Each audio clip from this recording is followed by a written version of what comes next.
ആരാധനാലയ നിയമത്തിന്റെ ഭരണഘടനാ സാധുത ചോദ്യം ചെയ്തുള്ള ഹർജികൾ സുപ്രീം കോടതി ഇന്ന് പരിഗണിക്കും. ചീഫ് ജസ്റ്റിസ് സഞ്ജീവ് ഖന്ന അധ്യക്ഷനായ 3-അംഗ പ്രത്യേക ബെഞ്ചാണ് ഹർജികൾ പരിഗണിക്കുന്നത്. സിബി ജോസഫ് വിവരങ്ങളുമായി ചേരുന്നുണ്ട്. സിബി, എത്ര മണിയോടെയായിരിക്കും സുപ്രീം കോടതി ഹർജികൾ പരിഗണിക്കുക? ആര്യ, എന്തായാലും ഇപ്പോൾ രാവിലെ 11 മണിക്ക് ശേഷം ഈ ഒരു കേസ് പരിഗണിക്കും. ഇതിൽ ഈ ആരാധനാ നിയമത്തിന്റെ ഭരണഘടനാ സാധുത ചോദിച്ചിട്ടുള്ള ഹർജികളാണ് സുപ്രീം കോടതി പരിഗണിക്കുക. കഴിഞ്ഞ ദിവസം 3-അംഗ ബെഞ്ച് രൂപീകരിച്ചിരുന്നു.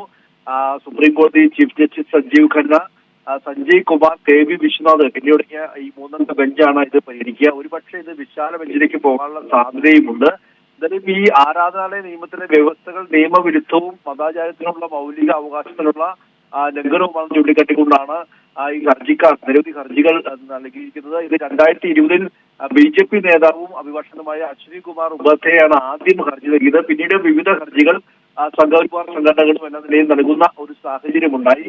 എന്തായാലും ഈ ഹർജികളുടെ വാദം, ഈ ഹർജികൾക്കെതിരെ CPI-ഉം മുസ്ലിം ലീഗും RJD, സമസ്ത തുടങ്ങിയ വിവിധ രാഷ്ട്രീയ പാർട്ടികളും ഈ കേസിൽ കക്ഷി ചേരാൻ വേണ്ടി അപേക്ഷ നൽകിയിട്ടുണ്ട്. അതായത് ഈ ആരാധനാലയ നിയമം സംരക്ഷിക്കപ്പെടണം എന്നാവശ്യപ്പെട്ടുകൊണ്ടാണ് CPI അടക്കം രംഗത്ത് വരികയും കേസിൽ കക്ഷി ചേരാൻ വേണ്ടി അപേക്ഷ നൽകിയിട്ടുള്ളത്. പ്രത്യേകിച്ച് സമ്പലടക്കമുള്ള വിഷയങ്ങൾ നമ്മുടെ കൺമുന്നിലുള്ള ഒരു പശ്ചാത്തലത്തിൽ ഈ ആരാധനാലയ നിയമവുമായി ബന്ധപ്പെട്ടുള്ള ഈ ഹർജിയും അതിന്റെ ഓരോ നടപടിക്രമവും ഏറെ നിർണായകമാണ്. ആര്യ, ശരി, സിബി ജോസഫാണ് വിവരങ്ങൾ നൽകിയത്.